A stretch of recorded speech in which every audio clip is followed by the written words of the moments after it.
Hello, everyone, and welcome to this moment as we continue sharing the word of the Lord. We continue in this time of Easter, important because during this time of Easter, we are invited through the readings to learn about what happened in the first communities, in the same time to learn the first steps that we are supposed to take as disciples of the Lord, what we are supposed to do. And we are learning little by little those two things. The first steps of the communities of faith, and in the same time, what we are supposed to do today. And so, we can see in today's first reading, and what we have been seeing these past days, what happened in the communities, the conflict that comes up, and that generates the first council of the church, the Council of Jerusalem. The conflict in between Paul and some of the other Jews converted, that they want to impose on the so-called pagans, the Gentiles, that they have to become Jews before becoming Christians. By other words, they have to become part of the Old Testament to be able to join the New. And Paul is saying, they have to embrace Jesus. And so that is going to take them to Jerusalem to discuss the matter, and to bring back the good news that in reality what they have to do is to avoid some of the things from the pagan life, but besides that, to embrace Jesus. That is the core of the teaching of Paul in these past days in the first reading from the Acts of the Apostles. Now, if we read today's Gospel of John, it sounds like he's repeating many times the same things, but in reality it's important one little step after the other. And in today's Gospel, it says that Jesus said to his disciples, "This is my commandment, love one another as I love you. No one has greater love than this, to lay down one's life for one's friends. You are my friends if you do what I command you.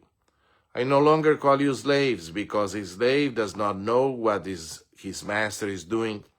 I have called you friends, because I have told you everything I have heard from my Father.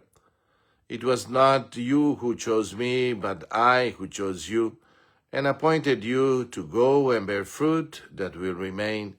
So whatever you ask the Father in my name, he may give you. This I command you, love one another."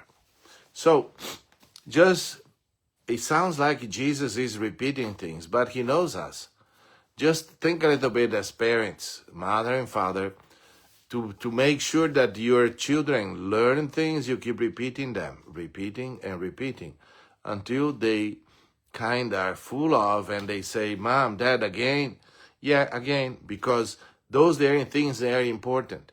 If they're important, we have to keep repeating until they remain in there. And then we are able to put them into practice in our lives. So Jesus said, love one another as I love you. Not in the way you want. Not in the way you want, but in the way of Jesus. He is the measurement. He is the way. And that kind of love that is willing to die for the sake of the loved ones. And Jesus did so. He died on the cross for your sake, for my sake. So because of love.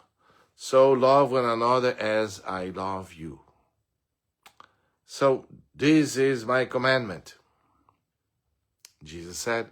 So for you and for me today, so to be the best of the kind, keep in mind that we are invited to follow the example of Jesus. He is the measurement again. And maybe saying, Father, you're doing the same. Exactly. Because that is the way we are supposed to keep repeating things, to be able to have them in here in our minds, and to pass them down to our hearts. So may the Lord help you today. Be a blessing for you. And don't forget, Jesus said, love one another as I love you. So may the Lord who loves you be a blessing for you today.